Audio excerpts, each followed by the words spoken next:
And since ngayon po ay sineselebrate ang Independence Day dito po sa Pilipinas, June 12, no, ay ito po yung ating pag-uusapan. Me in front of my enemies.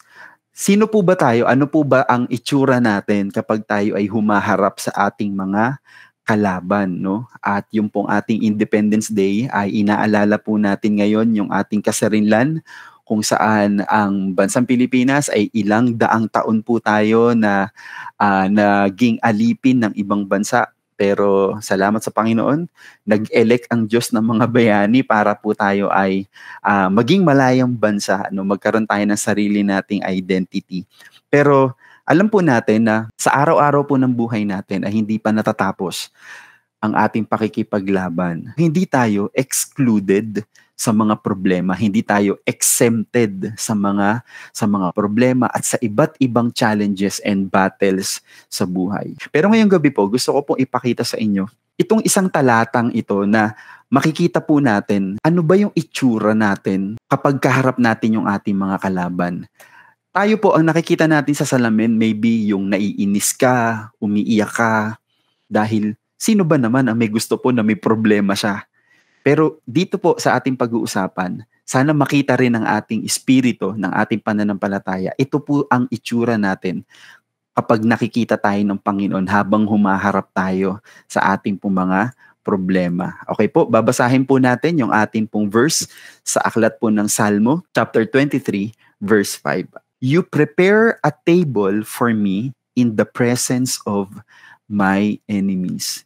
You anoint my head with oil, my cup runs over. Napakaganda po ng buong Psalms chapter 23. Sinulat siya ni Haring David at very practical at very relatable, no, sa kwento ng buhay ni Haring David. Dahil si Haring David po ay bago siya maging hari, siya ay isang pastol ng tupa. Imaginin po natin si Haring David, nasa physical world siya, bilang pastol, nakikita niya yung kanyang mga tupa, pero dahil nakikipag-ugnayan siya sa Panginoon, naka-enter si Haring David sa spirit realm at iba yung nakikita niya. Hindi siya ang nakikita niya, siya kasi ay ang Panginoon at ang sarili niya ay yung tupa na inaalagaan niya. Nagets niyo po yun? So ang nakikita ni Haring David ay ang Panginoon bilang pastol at ang tupa, tayo po, yung tupa na inaalagaan ng ating Panginoon. I just want to show some few things, no, to observe dun sa ating talatang binasa sa Psalms chapter 23 verse 5.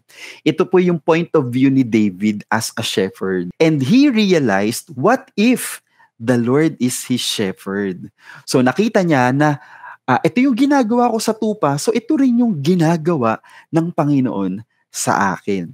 Tandaan po natin na ang mga tupa, hindi niya po nature makipaglaban sa kanyang mga predators. Kasi po ang nature ng tupa ay ipagtanggol sila ng shepherd. Amen? Nakita niya na ang Panginoon ay magtatanggol sa kanya. Di po ba? Yun yung nakikita niya. Kaya dito po sa pinag-aaralan natin, very unusual dahil mag-e-expect tayo na kapag ipagtatanggol tayo ng Panginoon, mai-imagine natin ang Panginoon na naka-battle suit ka, helmet, may barel, or may espada, may shield. Pero parang ang nai-imagine ni King David, ang Panginoon ay chef. No? At mamaya iintindihin natin kung bakit ito yung nakita ni King David.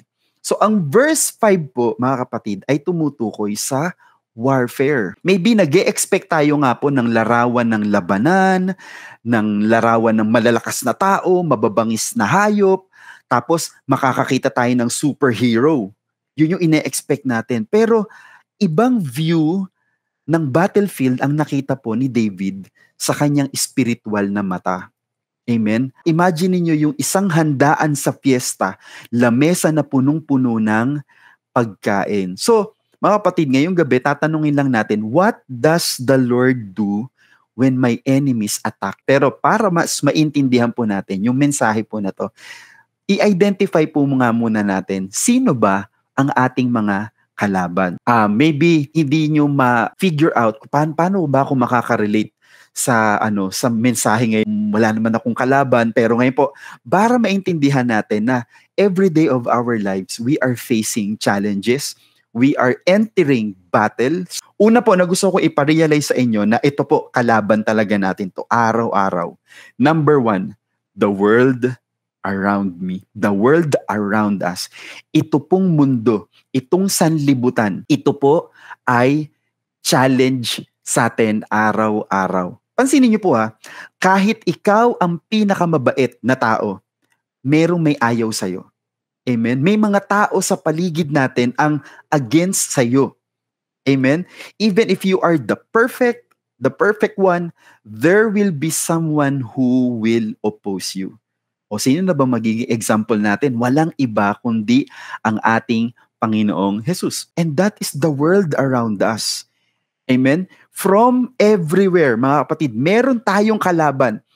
Dito sa mundong ito, kahit nasa work ka, merong pwede kang katrabaho o pwedeng meron kang mga boss o leader, supervisor na pwedeng i-challenge ka. Sa school, meron tayong mga bully na kaklase, meron tayong mga teachers na terror, meron tayong mga exams, meron tayong mga projects na kailangan nating mapagtagumpayan. Sa neighborhood natin and even sa pamilya natin, meron tayong mga kamag-anak, mahal sa buhay na pwedeng maka-challenge, no? ng ating pong buhay. And guys, kahit po sa loob ng church, we still have our enemies. Alam nyo ba na yung unang prayer na na-account sa Bible, na isulat ito sa Genesis chapter 32 verse 11, hinihiling ko po sa inyo na iligtas nyo ako sa kapatid kong si Esau. Ang nananalangin po nito ay si Jacob. Nagpe-pray siya. Bakit? Kasi po, meron siyang atraso sa kapatid niyang si Esau. Natatakot po ako na baka pumunta siya rito at patayin kaming lahat, pati ang mga asawa ko't mga anak. Mga kapatid nakikita niyo yan? Ang prayer ni Jacob ay proteksyon mula sa sarili niyang kapatid. At hindi lang siya yung tipong pagagalitan or hindi na pauutangin or baka hindi na siya batiin. Hindi guys, ang pinag-uusapan natin dito patayan, no? Ganung level yung kanilang sigalot. So ang gusto kong sabihin mga kapatid, even your loved ones pwedeng maging source ng ating mga challenges. Kasi nga po, ang mga enemies natin is anything in this world. Sabi po sa John chapter 16 verse 33. Sinabi ko sa inyo ang mga bagay na ito para magkaroon kayo ng kapayapaan sa akin. Mga kapatid, tingnan niyo to daranas kayo ng paghihirap dito sa mundo. Pero magpakatatag kayo dahil nagtagumpay na ako laban sa kapangyarihan ng mundo. Okay, ang gandang pakinggan na napaglabanan ko na, napagtagumpayan ko na pangyarihan sa mundo. Pero guys, binigyan pa rin tayo ng Panginoon ng warning daranas kayo ng paghihirap dito sa mundo. Hindi sinabi ng Panginoon na hindi na kayo mahihirapan dahil nagtagumpay ako. Hindi. Ang gusto lang sabihin ng Panginoon, daranas kayo ng paghihirap pero magtatagumpay kayo. Hindi natin kailangan magulat. Hindi natin kailangan na ma-surprise na bakit tayo may problema. Hindi, ang Panginoon mismo ang nagsabi, there are tribulations in this world. Matuwid ka man o hindi ka matuwid, malapit ka man sa Panginoon o hindi ka malapit sa Panginoon, bawat tao po ay may problema dito sa mundo. Kaya nga po sabi sa 1 John chapter 2, verse 15 to 17, do not love the world. Sabi niya rito, huwag niyong ibigin ang mundo o ang mga makamundong bagay. Ang umiibig sa mga ito ay hindi umiibig sa Ama. Sapagkat ang lahat ng kamunduhan, ang masamang hilig ng laman, ang pagnanasa sa mga nakikita ng mata, at ang anumang pagmamayabang sa buhay ay hindi nagmumula sa Ama, kundi sa mundo. Ang mundo at lahat ng bagay dito na hinahangad ng tao ay mawawala, ngunit ang taong sumusunod sa kalooban ng Diyos ay mabubuhay magpakailanman. Okay, Apostol Juan nagbigay sa atin ng warning na, do not love the world. Okay? Huwag niyong ibigin ang mundo kasi lahat ng meron sa mundo ay against sa Panginoon. Ang pinagmumulan ng mga pagnanasa ng mata, ang pride of life, ang lust of the flesh, lahat yon ay produkto ng mundong ito. Pero bakit? Sabi sa John 3:16, mga kapatid, for God so loved the world. Pero sinabi rin niya dun sa sulat niya, do not love the world. Hate the world. So ano nga po ba? Love or hate the world? Ano po ba talaga ang ipagagawa sa atin ng Panginoon? Kasi po mga kapatid, gusto ko pong ipakita sa inyo na dito sa dalawang verse na to, may dalawang distinct world na tinutukoy. Magkaiba po yun. Okay? Doon sa John 3:16, ang world na tinutukoy ng Panginoon ay tao. Pero dito po, sa binanggit naman ni John, yung world na tinutukoy dito ay sistema. Okay? So, mahal ng Panginoon ang mga tao. For God so loved the world. Pero merong hindi gusto ang Panginoon sa mundo. Ano po yun? Yun yung sistema. At yun po ang tinutukoy ko na nagiging kalaban natin ngayon. Hindi po talaga natin pwedeng sabihin na nagba-Bible study na kami, lagi na kaming uma-attend ng church, ay hindi na tayo maaapektuhan ng mga sistema sa mundong ito. Mga kapatid, I want you to realize and I want you to accept na everyday sa buhay natin, habang nandito tayo sa mundo, meron tayong kalaban. At ano po yung kalaban natin? Yung sistema ng mundong ito. Amen? Tandaan natin the Lord loves the people. And we are instructed to hate the system of the world. Ano po ba yung system ng ating mundo, no? Mga kapatid, ito lang yun. Anything that does not comply with the system of God. So kapag hindi ito ayon sa sistema ng Panginoon, so sistema ng mundo. And sometimes guys, mahirap ito panindigan. Alam nyo, parang ganito. Dito po sa amin, sa Pilipinas, ay nag-a-update na po kami dito palagi sa mga GC na, may huli ng LTO sa sa ganitong kanto, sa ganitong eskinita. O sino po yung nakiki-update din dyan, di ba? Wag kayong dadaan kasi may ganito. Minsan merong isang kapatiran na nag-reply, bakit kayo natatakot? Ibig sabihin ba, hindi kayo nakarehistro? Wala ba kayong mga lisensya? Ang gusto pong sabihin nung kapatiran na nag-reply dun sa chat, hoy, mga anak tayo ng Diyos, bakit tayo hindi nagko-comply, no, sa batas trapiko? Guys, ulitin ko and sometimes ganito tayo, minsan tayo mga Kristiyano, kahit sabihin na natin na laman na tayo ng simbahan, pero aminin natin, nabibiktima tayo ng sistema ng mundo. Kasi, guys, lagi nyo tatandaan natural doesn't necessarily mean moral. Kahit natural na yun. Wala talaga naman kaming wala kami kasing pang lisensya, wala kami pang rehistro. Hindi siya dapat nating i-neutralize na dahil natural lang yun ay maka-Diyos na. Yun ay okay na sa Panginoon. Amen? Hindi po ako nanunumbat. Sabi nga sa inyo, lahat tayo kailangan lang natin ma-realize na makaka-relate kayo sa pinag-uusapan natin. We have enemy. At yun yung una natin pinag-uusapan. Our first enemy is the world around us. The system of this world. Alam nyo noon, ang ganda-ganda po ng point of view ko about sa love yourself. Parang nung generation namin, ang love yourself ay malayong-malayo po ngayon sa love yourself ng bagong generation. Dahil yung love yourself ngayon sa bagong generation, hindi, mahalin mo sarili mo, gawin mo kung ano yung magpapasaya sa'yo. Huwag mo isipin yung sinasabi ng iba kasi dapat mahalin mo yung sarili mo. Ang love yourself po kasi nung panahon namin, sa pagkakaintindi ko, yung love yourself ay you discipline yourself. Ay, mahal ko yung sarili ko, kaya hindi ko hahayaan ng sarili ko na gustuhin ko at gawin ko lahat ng gusto ko. Kasi mahal ko yung sarili ko. Kasi hindi lahat ng gugustuhin ko ay makakabuti sa akin. Loving myself, no, nung panahon po namin, nung generation namin, part yun is disciplining yourself. Na kahit gustong-gusto mo siya, pero alam mong hindi tama, sisirain mo yung nararamdaman mo.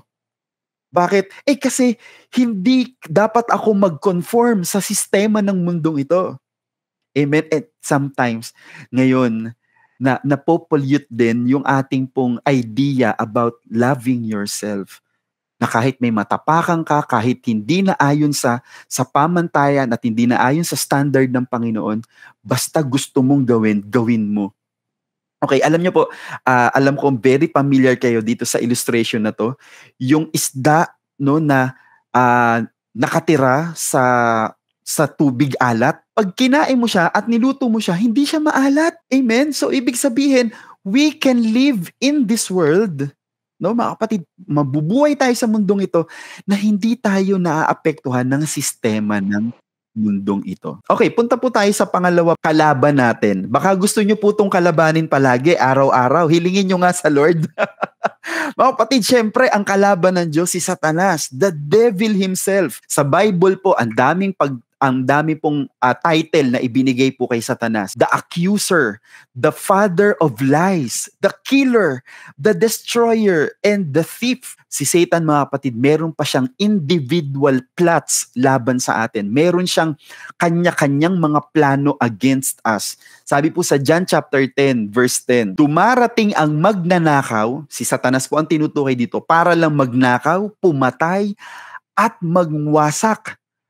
Ngunit ako, si Jesus Christ, ay dumating upang magkaroon ang mga tao ng buhay na ganap. Mga kapatid, si Satanas walang magandang gagawin yan. Ang demonyo po ay hindi yung asawa mo, hindi yung anak mo, hindi yung boss mo ang demonyo. Ang demonyo lang po talaga ay ang demonyo. At kailangan natin ma-recognize na, ay okay, may ginagawa pala talaga siya. Sabi pa sa 1 Peter chapter 5, verse 8, humanda kayo at mag-ingat dahil ang kaaway niyong si Satanas, guys, hindi na sinabi rito ang kaaway ng Panginoon. Hindi, kaaway na natin siya. Ay umaali-aligid na parang leyong umaatungal at naghahanap ng malalapa. Guys, ang si Satanas, mga kapatid, ay nag-aabang palagi siya sa'yo. Sa ating lahat kasi kaaway mo siya. Meron kang sariling battle against kay Satan. Kasi si Jesus Christ, napagtagumpayan na niya. Wala yung panama kay Jesus Christ. Natalo niya na yan. Kaya ang address na ngayon po sa Biblia ay ang kaaway ninyong si Satanas. At meron siyang mga panukala laban sa atin. Guys, tinan nyo hindi nagpapahinga. Hindi nagpapahinga yan. Umaaligid lang yan. Bakit? Inaantay niyang makahanap ng pagkakataon para sabi rito malapa. Pero yan, syempre, yan ay talinghaga. No? Ibig sabihin yan, guys, kapag nagkaroon ng butas, no, ng opportunity, ang kaaway, pwede niya talaga tayong paglaruan. Pwede niyang paglaruan yung isip mo, pwede niyang paglaruan yung damdamin mo, na parang, sige, hindi, karapatan mo yan, maramdaman mo yan, okay lang yan, sige, gawin mo na yan. Mga kapatid, pagkakataon yun. Hindi ka man nilalapa physically, pero pwede kang lapain. Ibig sabihin, paglalaroan ka niya, akala mo masaya ka, pero yung pala, in the end, maniningil siya ng matindi. Amen? Ikalawang Korinto, chapter 2, verse 11, nararapat lamang na magpatawad tayo para hindi tayo madaig ni Satanas. So ano ibig sabihin? Yang galit, paraan niya ni Satanas na ginagawa sa atin. Siya ang naglalagay ng galit, siya yung nagpo-promote ng pagkakabahabahagi. Kapag guys, ito so isang bagay na mare-recognize ninyo na gumagawa na ang kaaway, yan, kapag nagpo-produce ng galit yung mga sitwasyon. Kapag yung isip mo, meron ka ng mga panukala laban sa kapatid mo, sa mahal mo sa buhay o sa ibang tao, guys, dapat lagi daw nating ma-recognize at huwag tayong magpapadaig sa gawa ng kaaway. Alam naman natin ang mga binabalak niyang masama. Amen? So what are the tools of Satan against us? Magbibigay lang po ako ng ilan, mga kapatid. By deception and suggestion. Tandaan nyo po he always lies. Aakalain nating totoo, aakalain nating tama, matuwid. Pero guys, yon ay mga suggestions, mga sulsol ni Satanas para madaya tayo. Distraction and division. Ano pa? Discouragement and persecution. So kapag tayo ay nadi-discourage, kung kailan pa ako nagpakasipag, kung kailan pa ako naglingkod, saka pa ako maraming problema. Mga kapatid, you are not thinking it. Si Satan ang nagpo-promote nun, ang nagsasuggest sa atin nun. No? Pero kailangan nating pagbasihan lagi, mga kapatid, ay ang pangako ng ating Panginoon. Pangatlo, mga kapatid, kinakaharap natin araw-araw. Ito po ay yung ating old nature sa loob natin. Meron tayong old nature. Tayo po ay mga born again. Papakita ko sa inyo mga kapatid na meron tayo yung dati nating pagkatao. Naku, umiiral yan. Para siyang patay na minsan bumabangon, nagiging zombie. No, nanggugulo sa ating po mga buhay. And walang ibang tao mga kapatid na pwede nating i-identify maliban sa sarili po natin. And I consider it the biggest enemy. Mga kapatid, si Satanas, rebukein mo lang yan, susunod yan eh. Nare-rebuke yan. Gamitan mo lang yan ng salita ng Diyos, mapapatahimik mo yan si Satanas. Yung sistema ng mundo, ay madali mo yung iwasan. Sumama ka lang lagi sa gawain ng Panginoon para ang masanay tayo sa sistema ng Panginoon. Madali mo mapagtatagumpayan. Paano tong sarili mo? Paano kung mag-isa ka, walang nakakakitang iba? Aba, ang hirap po kayang paglabanan iyan. Tanungin nyo nga yung sarili nyo, mga kapatid, ginagawa ko pa rin ba ang di ko dapat gawin? Abay, ako po, kahit ako po ay nagtuturo ngayon, aamin po ako, nagagawa ko pa rin po. O isa pang tanong, ginagawa ko ba palagi ang dapat kong gawin? Ay, ako po'y aamin na, una na po ako, hindi ko rin po nagagawa yung dapat kong gawin. Ulitin ko, hindi ko po nagagawa palagi ang dapat kong gawin at meron po ako nagagawa na hindi ko dapat gawin. At minsan, hindi po yan natin kailangan isisi sa mundo, sa sistema ng mundo. Hindi rin po palaging yan ay gawa ng kaaway. Lagi nyo tatandaan, may isa po akong enemy na ipinapakilala sa inyo, and that is our old nature na nabubuhay sa loob natin. Babasahin ko po para po mapatunayan natin. Sabi sa Roma chapter 7, 15 to 17, hindi ko maintindihan ng aking sarili. Mga kapatid, kung pansinin po ninyo yung verb at yung mga tenses na babasahin po natin.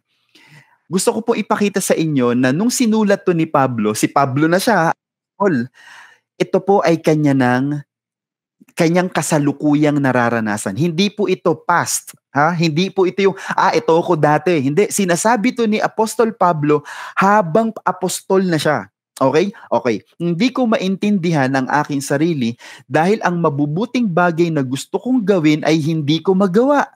Pero ang mga bagay na ayaw kong gawin, ang siya kong ginagawa. Ulitin ko po, hindi ito past. Ito po ay present condition, present struggle ni Paul. Kaya po, maging si Paul nga mga kapatid apostol na, pero nag-i-struggle siya dyan. At ito yung natuklasan ni Paul. Sabi sa verse 16, at kung ayaw ko ang mga ginagawa ko masama, ibig sabihin nito'y sumasang-ayon ako na tama ang mga sinasabi ng kautusan. Verse 17, kaya hindi talaga ako ang gumagawa ng masama, kundi ang kasalanang likas sa akin. May another person na tinutukoy si Paul na nakita niya, ay hindi na ako to. Kasi na-born again na ako, pero bakit yung gusto kong gawin, hindi ko magawa. Yung hindi ko gustong gawin at hindi ko dapat gawin, yun na nagagawa ko. Okay. May nakita pang isang problema si Paul na kinakaharap ng isang Kristiyano na kagaya na ni Paul. Amen? Ano po yun? Yung makasalanan, yung sinful, yung old nature na nandito pa rin sa buhay natin. Amen? Mga kapatid, kaya nga tayo ay inuutusan ng Panginoon na, anak, lagi nyo nga hanapin ang aking muka. Lagi kayong makikipag-usap sa akin. Laging wag mahihiwalay ang aking salita sa inyo.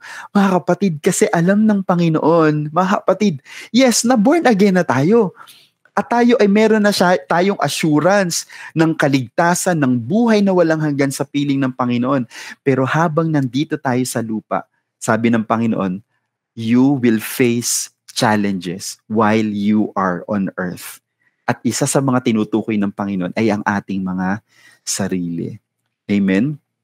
Pero guys, yun nga ang pag-uusapan natin di ba? So hindi natin i-magnify yung ating mga enemies. Siyempre kaya tayo nag-uusap ngayon kasi gusto ko mas ma-magnify sa atin kung ano yung ginagawa ng Diyos kapag tayo ay under attack ng kaaway. Tandaan nyo, ito yung nakita ni King David. Kapag siya ay under attack ng enemy, ano sabi ni King David? You prepare a banquet for me. Yung banquet, mga kapatid, sa old context, ang dalawang bagay. Una, it's either fellowship or approval. Halimbawa, kapag ikaw ay gusto kitang makasama, iimbitahan kita at ipaghahanda kita. Bakit? Gusto ko maka-fellowship ka. Or kapag meron tayong napagkasunduan, yun ay ating ipinaghahanda. Kapag tayo ay under attack ng kalaban, ito yung nakita ni King David na ginagawa ng Panginoon. Mga kapatid, God wants and welcomes fellowship with me. Ito yung nakita ni King David. Ang gusto ng Panginoon, may kalaban tayo. Andyan po di ba sabi niya, sa harap ng aking mga kalaban. Ibig sabihin po, public yon, mga kapatid, public. Yung nakikita ni King David, andyan ang mga kalaban. Pero ang ginawa ng Panginoon, hindi niya binato or minura yung mga kalaban, nag-prepare siya ng kainan. Kasi ang gusto sabihin ng Panginoon, okay, you have enemies in front of you. King David, nakikita mo yung mga kalaban at nakikita ko yung mga kalaban mo. Pero ito yung gagawin ko. Ipaghahanda kita sa harapan nila. At nakikita ko, mga kapatid, na ang gusto ng Panginoon kay David, na nakikita ni David kapag under attack siya ng kaaway, ang gusto ng Panginoon, makipag-fellowship tayo sa Panginoon. Not to fellowship with our enemies, but to fellowship with the Lord. Ano sabi po, mga kapatid, sa Salmo chapter 5, verse 11, ngunit magalak nawa ang lahat ng nanganganlong sa inyo. Magsiawit nawa sila sa kagalakan.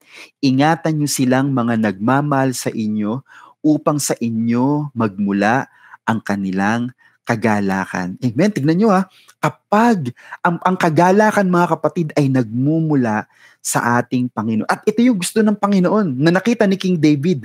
Whenever I am under attack by my enemies, ito yung gusto ng Panginoon. Ang lalo akong manganlong sa Kanya. Okay guys, may papakita ako sa inyo illustration. Imaginein po natin, tayo ay mga sundalo at tayo ay naka-post dun sa ating mga lugar na dapat nating bantayan. Tapos, pinatawag tayo ng commander natin. Kailangan kang sumunod sa akin. At pinapunta ka sa isang tent. At nung pumunta ka dun sa tent, nakita mo, merong handaan na ipinirepair. At nung nagtanong ka, bakit may handaan? And then na-recognize mo, andun pala yung hari. Amen? Kaya ka pinatawag dun sa tent. At kaya may handaan kasi nandun yung hari. At ipinatawag ka ng hari kasi gusto niya makipag-fellowship sa'yo. Amen?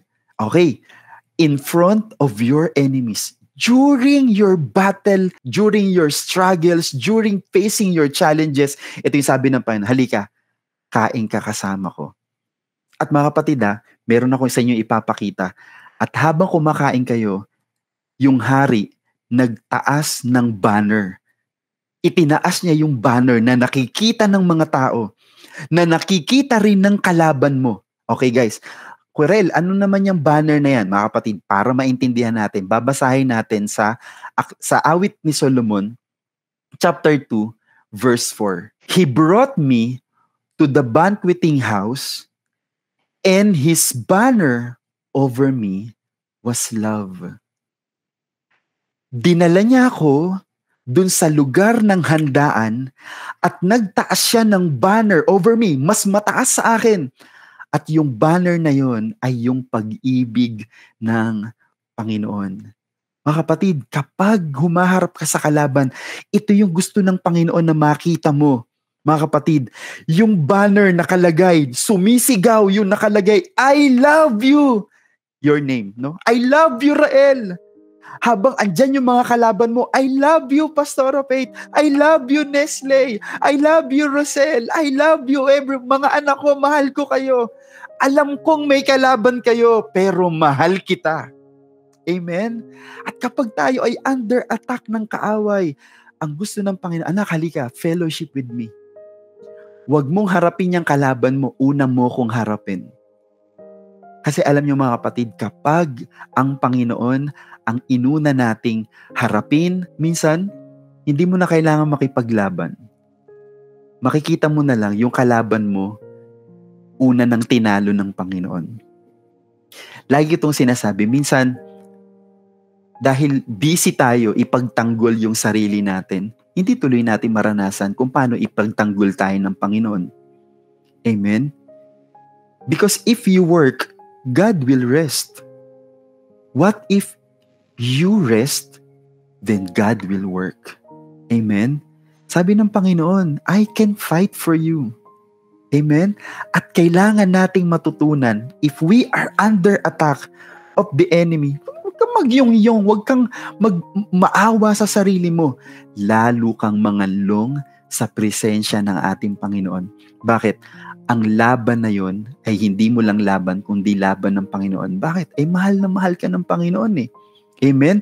But in front of enemy, sabi ni King David, bakit kaya sa harap ng kanyang mga kalaban ay ipinagmamalaki ng Panginoon? Mahal ko to. Kasi mga kapatid, naniniwala ako, ito yung gusto ng Panginoon. God wants to bless us to show the world His goodness.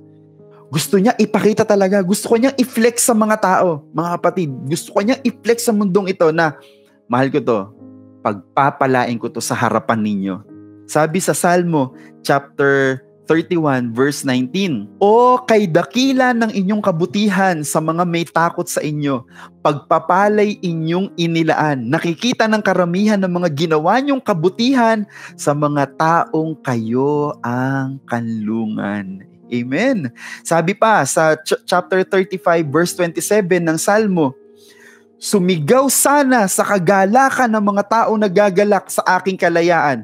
Palagi sana nilang sabihin, purihin ng Panginoon na nagagalak sa tagumpay ng kanyang mga lingkod.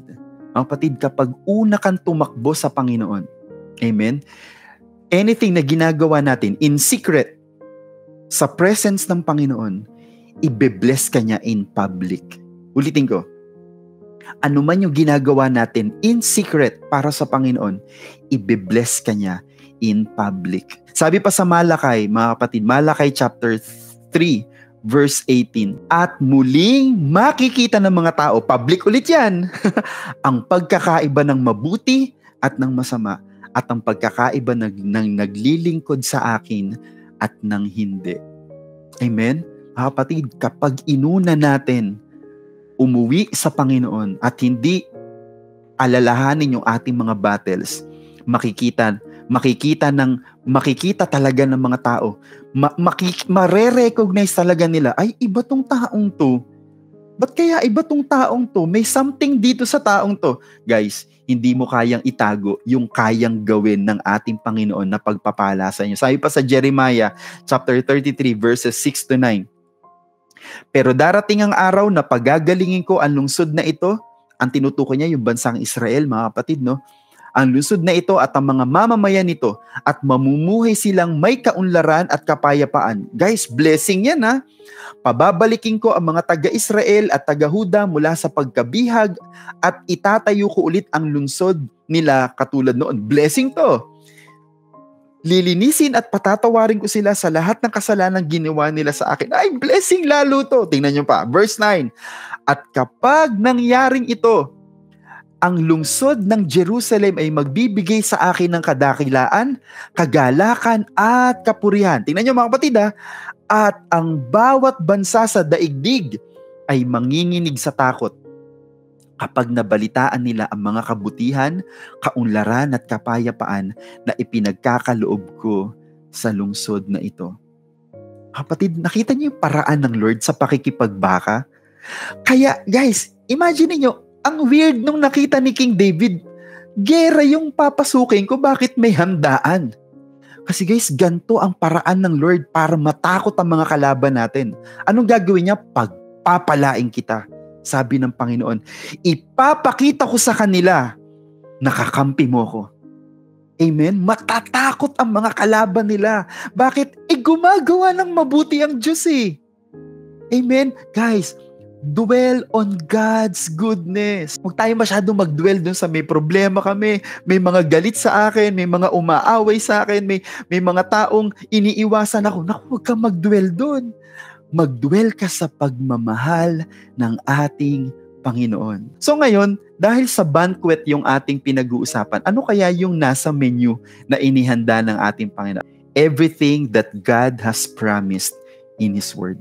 Ano yung nasa menu na na nakita ni King David na inihanda ng Diyos na pagkain, mga kapatid? Mga pangako ng Panginoon sa kanyang salita.